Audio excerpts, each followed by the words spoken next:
FORA.tv. The world is thinking.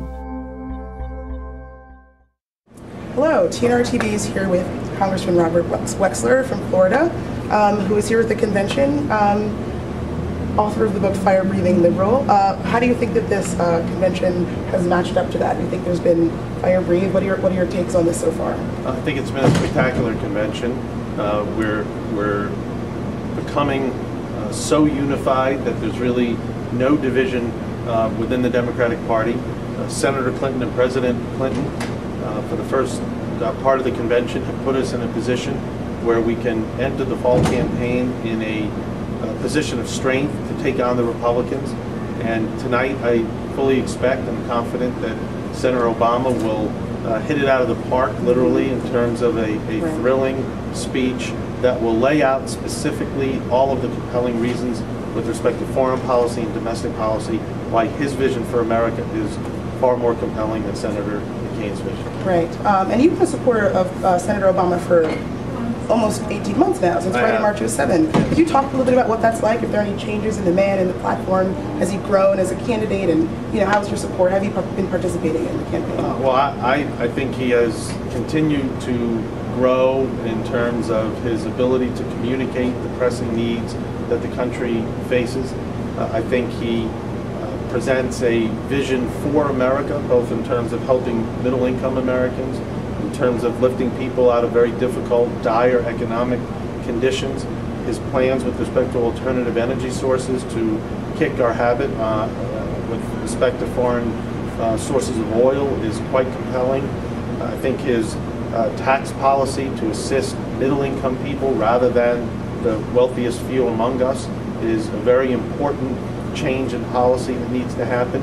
His vision for universal health care in my area in Florida, and I think in most places of the country, is something that must happen soon. But his call to get our troops out of Iraq in 16 to 18 months is what we need to have happen.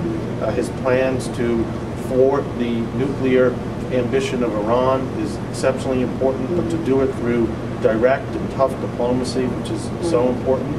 Now, do you think in this sort of national security discussion we had last night, I know that your district is one that has the highest density of people who are on Medicare, people who are on Social Security. Do you think that we're sort of avoiding those kitchen table issues while we talk about the process or while we talk about foreign policy? No, I think we've done both, and that's what we need to do.